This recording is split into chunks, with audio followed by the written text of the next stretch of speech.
Hello and welcome back to the channel. Guys, today we're sitting here with a very exciting video and something that I've been wanting to do for a really long time.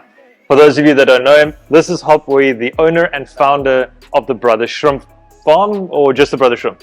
The Brother Shrimp. Just the Brother Shrimp. Hop, thank you so much for having me here. Thank you so for good coming. to be back. I've been really excited to come back to the farm and actually sit down with you and extract some of the knowledge that you have. So just before we get started, guys, a little bit of context. A lot of you that are into shrimp probably know the shrimp, but you don't know the breeder behind the shrimp. So currently, Hop is the designer or the creator of some of the most famous shrimp currently on the planet. I mean, number one is probably the hornet, and we also know the red wasp, and there's a couple of brand new Galaxy Nova variants that have been coming out. So the first thing that I want to talk to you about today is probably a question that's on everybody's mind, but when it comes to breeding shrimp and creating your very own line, something brand new that hasn't been done before, how do you even start? Oof. To start that is require a lot of time and try and errors. Okay. First of all, you need to have shrimps. Yeah, of course. Some shrimp. Yeah. Yeah. But to be honest, it's just think outside the box. Choose something you like, and pursue that for a long time. That's all it is. And so a little bit more specifically, like looking at the hornet itself, how did you begin the journey of achieving something like that? I mean, it's a very distinct pattern type shrimp and it's a very intense color and it's something that hasn't really been done before. How did you go ahead and develop that? My original goal was to create a Galaxy Tigers, which represent the stripe that the fancy tigers have. Okay. So no one has done that before, and the stripe of Galaxy Tiger is usually very minimal. It's only 3 stripes. So that's what my original goal, which is done by crossing a Galaxy with a Pinto Tiger. Okay. So that's the first step, and then throughout that process, it took me around 3 to 4 years to refine the stripes, and then sorry, 4 years just for the stripes. Yep. Okay. Just the stripe, just to get that distinctive stripe and patterns, and then from there on, the result come out with different colors because of the material that I use, which is the Galaxy and the Pinto Tigers have a different base color, and when you cross them together, eventually you come out different color variations. And then one day I just see the orange color base that popped out with the patterns, and that's how I pursued the hornets. So it's not particularly like a dead set goal of I know what I want to create and I'm going to try and go for this. A lot of it is it's trial and error, but then once you see something developing, you might like that, and then you follow that path and refine it later. Yes, that's how the hornet comes about. Okay, I got you. So the next thing that I want to ask you is, obviously this takes a really long time, but you obviously need like quite a lot of space to do this. You know, it's not a case of, I mean, we're sitting, there's more tank space behind us than in my entire room, and this is just like a holding tank for you. So how would you define like what is the minimum required amount if you were to take on a project of that kind of proportion? You know, like I know it's hard to sort of quantify it, but how many tanks would you say that you used to create the hornet? I would say you need at least 10 tanks to be able to classify all the variation that come out from a mix. Okay. And then from there choose what you want. Personally, I had at one point I was running like 120 tanks with Galaxy Tigers variation. 120 tanks? Yep, like all Galaxy Tigers. Okay. And I always be there working on it like every day, trying to figure it out certain type that I want. Yeah. And for me with that kind of breeding, it's like I'm choosing 10 shrimp out of thousands, just for specific goal. And now that it's been refined, you've actually got a sort of foundation to work from, and then if you want to create additional products, like I saw like the wasp coming out now, like that is such a cool shrimp, but it's actually quite closely related to the hornet. It's very easy. Looks very similar. Yes. Like it just came about because the red came out from the original hornet tanks. Okay. So it's not something new. Was it like a it's like a mutation. A mutation, yes, that's what it is. It's a mutation of color. Similar to how red crystal, it came from black crystal. Yeah. This is the same thing. Talking about scale, I mean, you're saying like you're using like 120 tanks just for the variations of hornets. This place is absolutely massive, guys. I mean, this is a shrimp farm. This is by no means a breeding room or a breeding warehouse even. This is a shrimp farm. How many tanks do you have in total on the property? Right now I'm running around 550 something, 60 of different sizes. That's absolutely crazy, man. So I want to talk to you a little bit more about that because it's an absolutely incredible operation. I mean, I know just how much work goes into managing like not even a tenth of that. Like my room is so small compared, and I know how much work that takes. So running an operation like this where you've got more than 500 tanks, what does that look like? How do you even begin to manage that? Well, first of all, you have to like handle your time properly. Yeah. And then by doing that is me minimizing all the work, trying to keep everything simple from the cycling process, resetting, water changing and all that. I need to make sure that everything could be done within a day. Yeah. And for example, for myself, by keeping it simple, I only use one type of soil. Okay. So it's ADA soil. And with my cycling bacteria kind of thing is I only use one type of product, which is a cycle tea. Yeah. So it's a bitter tea. I actually want to talk to you about that a little bit because I've seen, you know, I've been here for a couple of days now and I've been observing you and I've been observing your guys as well, looking at how you guys run the farm. And there's a couple of unique aspects to what you do. I've noticed two different types of setups that I want to talk to you about. In the other room, I've noticed that most of the tanks actually consist of very thin substrates. You're not using UGS. Yeah. And I wanted to ask you a little bit more about that because I also noticed that you're constantly resetting tanks. Yeah. So what exactly is the thought process behind the way that you run those tanks? I choose to use thin soil first of all because for me it's a lot easier to manage. Okay. It's faster to set up, yeah. faster to cycle, easier to look around, sort out the tanks, efficient as possible. Because thin soil release nutrient faster. With the UGF is all packed up. Yes. In the back, yeah, and then nutrients get released slowly. It lasts longer, but that's not my goal as a farm. For me, 6 months is enough for me to breed a colony, and within 6 months, I am able to create a certain amount of shrimp. I want to move them around, yeah. And then I want to sort out the babies for the next generation. So for me, it's like breeding tank. It's just a few females, okay, and a few male for quality control. So 6 months you run a tank and then you're happy to reset it, you've bred it. I'll soft reset it. Okay. So first is the hard reset, which is, so the tank runs, I'll throw shrimp in within a month. Okay. So the cycle process is a month. For me personally, I like to do that to have my quality control. Because within 6 months, I'm expecting at least 500 shrimp from a breeding tank. From a singular tank, yeah, in 6 months, 500 shrimp. Yeah. That's absolutely insane. That's minimal for us. Yeah. That's minimum. So, I have to breed that much. To achieve a number like that, I mean, 500 shrimp per tank is absolutely crazy. How many females to the male ratio are you using? I have to ask this because everybody wants to know the secret sauce, you know? It depends on the tank size. Okay. So as you can see, some of my tank is like 50 liters. Yes. Those tanks are most likely I'll keep around 20 females. Okay. Max. Personally, I find that numbers produce the most effective amount of babies, you know. Okay. So for the 50 liters tanks, I would keep around 20 females. Okay. For 5 males. Would you say that that's also kind of balancing like the amount of shrimp that you allow to breed in the tank? Because we've spoken before about, you know, having to move babies constantly, otherwise you overpopulate or you overcrowd a tank.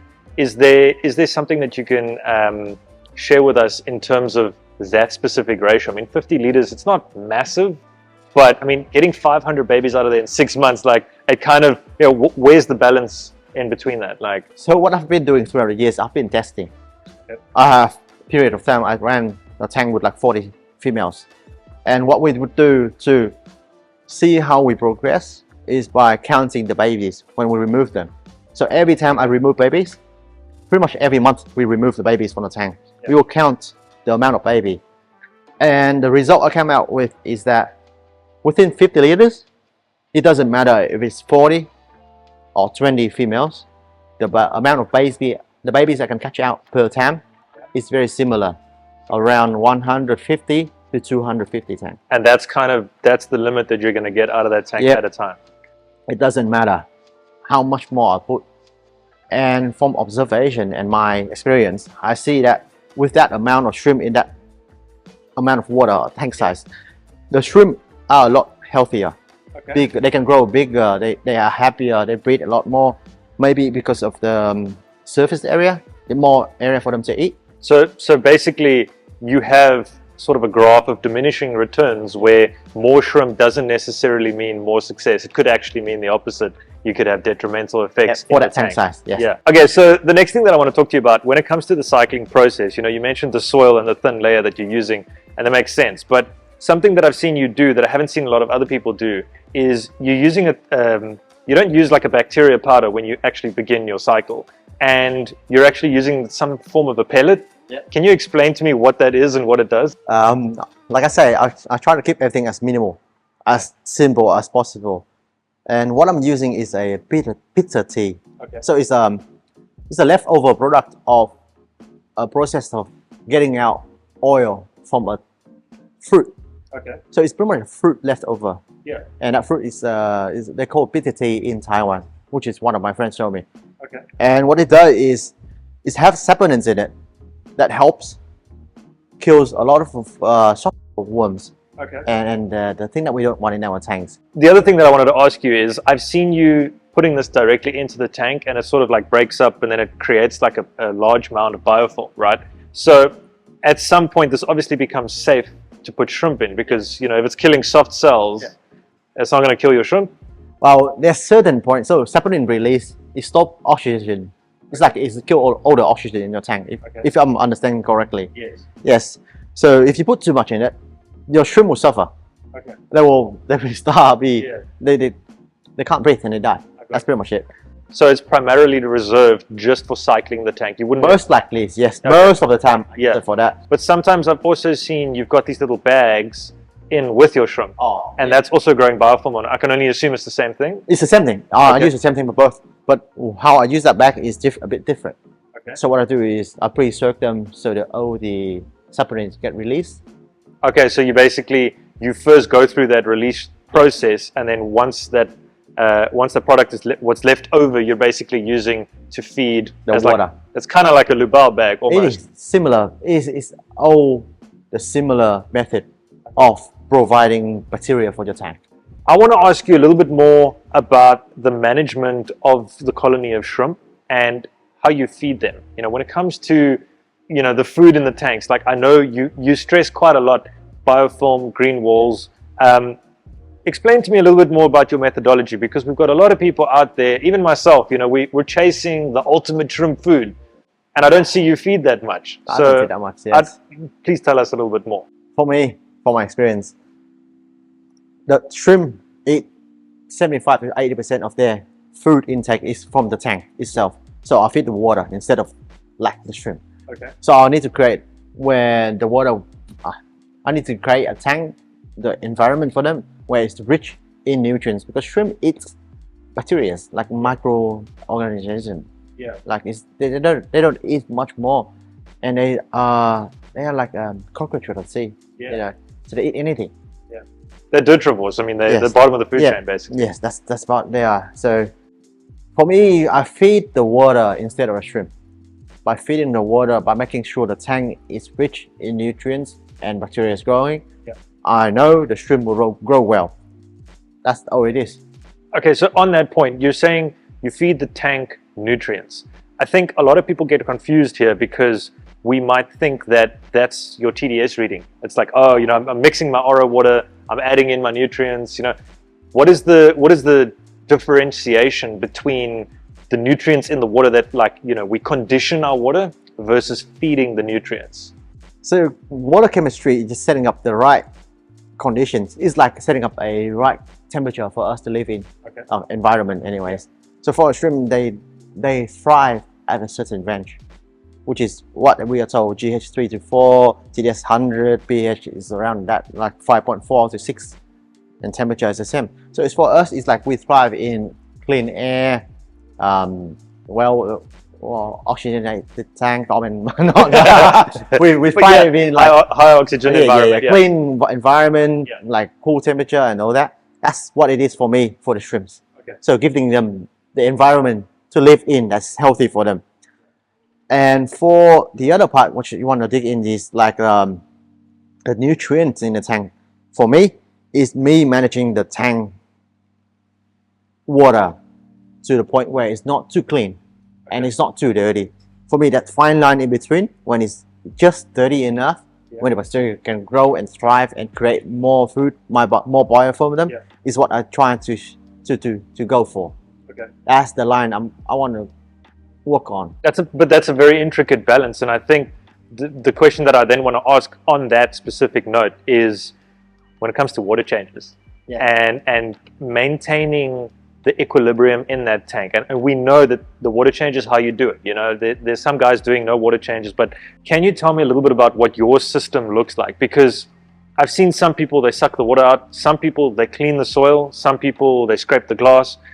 What does a water change look like at the Brother Shrimp Farm? So the first 2 months, I only do one water change.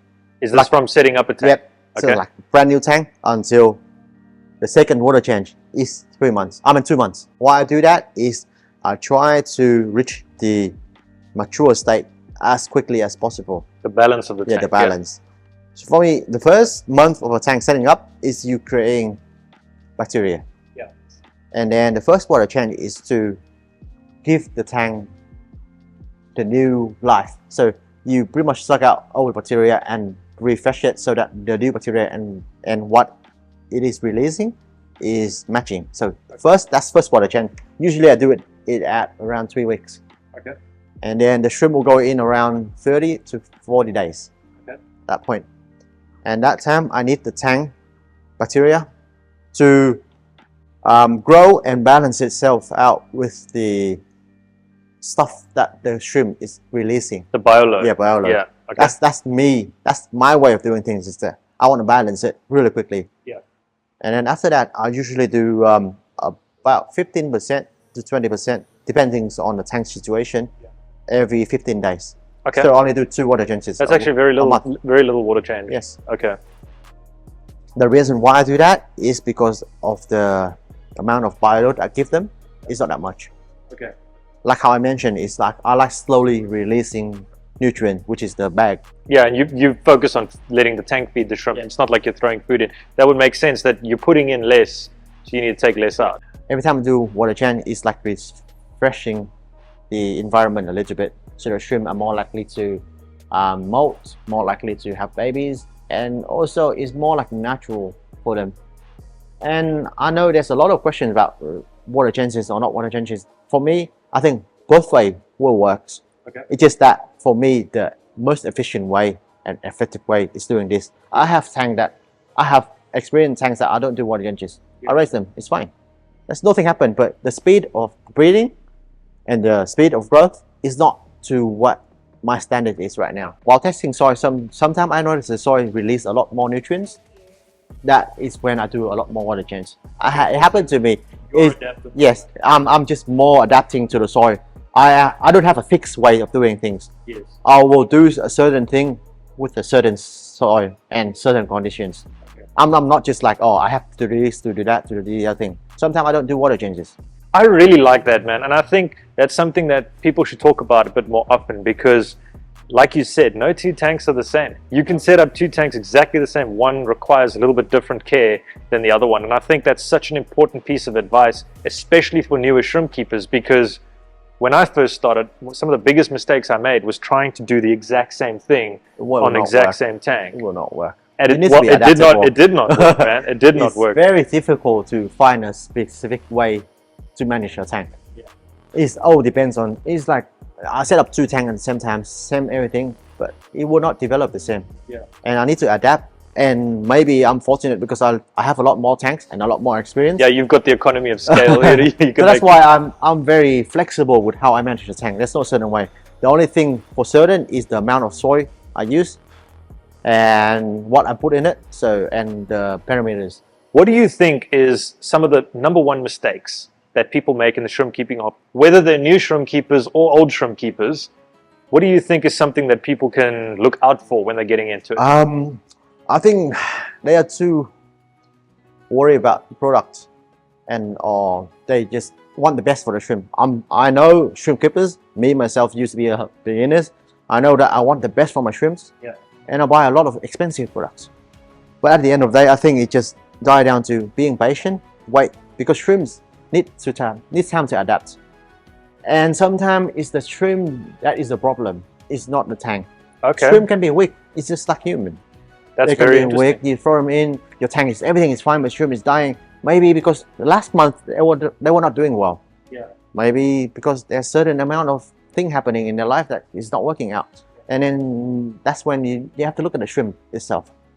More than that, it's just being patient and waiting it out. From then on, I find it's more enjoyable, more relaxing to keep the shrimps. It's more rewarding. Yes. So at the end of the day, you've got to invest that time and that patience. And I can totally agree with that, because I think a large majority of the problems that I've had is just due to being impatient. It's trying to put too much bacteria, cycle the tank faster. You know, we get excited. Normal. It's very normal. We get excited. Yes. We want to get into it. Yes, You know, we want to buy more shrimp, get more tanks. You know, there's no magical products. You know that. Yeah. You can't throw in. You're building a whole environment for them to live in. You're building a living environment. Well, guys, there you have it. Patience. It's the number one key to being successful in this game.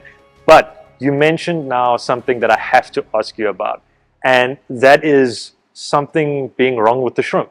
Because a lot of the times, I think it's natural that when there's something wrong with the tank, or the shrimp aren't breeding, or there's something wrong, and you can see that, it's natural to feel that you're doing something wrong. And that happens to me all the time. If my shrimp don't look happy, then I'm wondering, what have I done? What do I need to do a water change? Must I change something? What can I do to fix it? Shrimp need time to adapt, first of all. And every time they adapt and build new shell, it's a 1 month period, or a bit more, depending how the shrimp works or how the nutrients are. Yeah. So during that time, if there's something wrong, you will not see it straight away. Let's say you change the GH level, which is like 2 months in advance, and then you will start seeing that result a month after they are soaping, they build a new shell, they molt, and they can't molt. That's the kind of thing I want to look for. There's a certain way for me to look at the shrimps, and I can tell if that shrimp is healthy or not. So sometimes I tell customers that the shrimp is at a certain size and certain age. Okay. That's very important to me. So the rate at which the shrimp grows up is a good indicator of the health of the shrimp? Yep. For me, let's say, for example, a 3-4 months old, that is only 1.2 cm. Yep. That is an undergrowing shrimp, and it's most likely take a long time for it to adapt and build its health to become a like a healthy adult. Would you say that it's more susceptible to disease or to dying? Like, it's less likely to grow. Okay. And more likely to die. Is there something maybe that we can look for in the shrimp itself? You know, I mean, for you, you've got the experience. You can look at a tank. You know what? Maybe these shrimp, I know how old they are. I've bred them. But for someone like me, I just bought shrimp, or I'm going to go buy shrimp for the first time. When I'm looking at that shrimp, is there any sort of indicator that I can look at that's going to tell me maybe it's a good shrimp, maybe it's not a good shrimp? First of all, you should pay attention to the head and the body ratio. Okay. For me personally, I like 3 to 7, which is 3 is the head and 7 body. So long, healthy body. So a larger carapace. Yep. And a smaller body, smaller head. Yep. Okay. Generally, you see when it's big head and small body is a bit crooked. The shrimp is not happy. Yeah. You can tell it's a bit like it's like a sad shrimp, and it's like I get what you're saying. Yeah. Tired, and that is because it's not growing right for me.